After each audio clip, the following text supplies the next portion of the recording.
Hello there. In today's tutorial, I want to explore with Ian how different kinds of knowledge come to children according to how close to the event we put them in their drama as they explore that particular event. So Ian, you and I know that all social events that we're always entering into in our real lives are experienced very much from the point of, I am in this event, it is now happening to me. All right. Yeah. And a great deal of drama in classrooms takes place along those lines.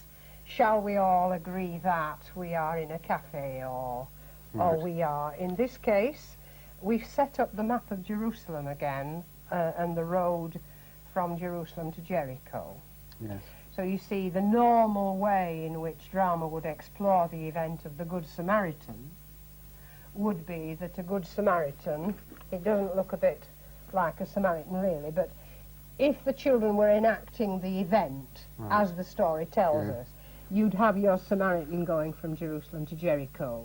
Yes. You'd have him set upon by thieves. I mean, these are just symbols. So you see, you've got 4 in your cast. Then you've got 5 in your cast because a priest comes by and does nothing.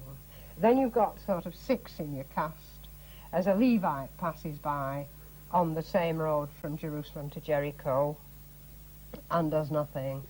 And finally, the Samaritan passes by and takes the sick man to the inn. Right. So normally that is the frame of reference in which teachers tend to think about doing drama with children. Right. Now, my feeling is that if you do this, the children have to behave as if they know about living in biblical times.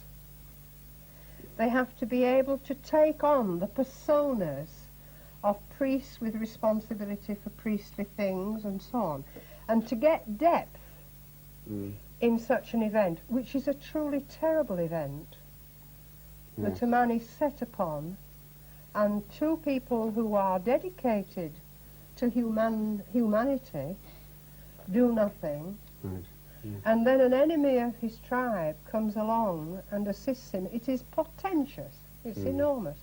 But if they have to try to live in those times, to behave as those people, frequently they end up being a little bit shabby.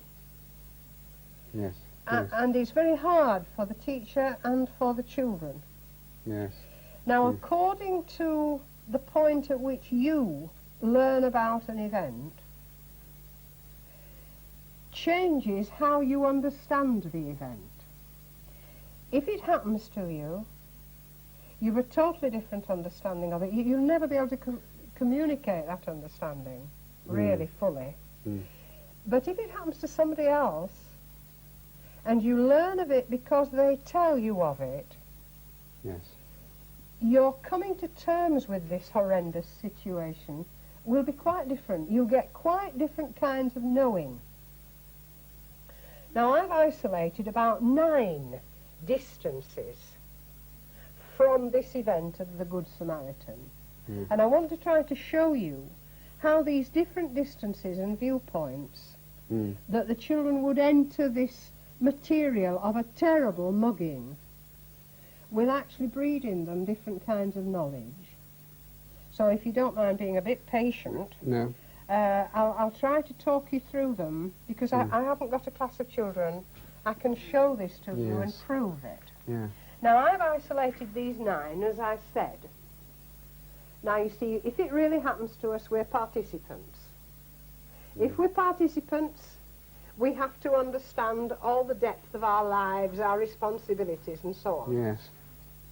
And everybody's entering it from a different viewpoint.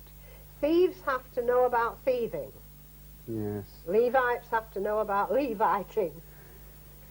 But that's what if you learn about this terrible mugging through a guide who saw it or was in it, your visualization of how terrible it must have been will be totally differently informed. You won't have seen the landscape, you'll have heard about it. The questions you ask will come because of the way it was told to you. Yes. Now, every one of these, then, provides the children and you, as a teacher, with a totally different way of understanding the terrible events of the Good Samaritan. Now, don't think, if you work as an artist, if the class worked as artists, don't think they won't experience this event as a truly terrible thing.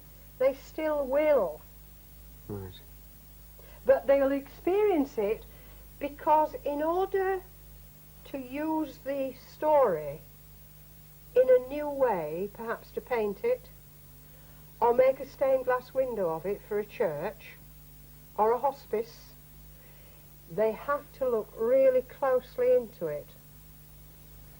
So don't think that the further down on this scale you are, the less they are close to the Good Samaritan.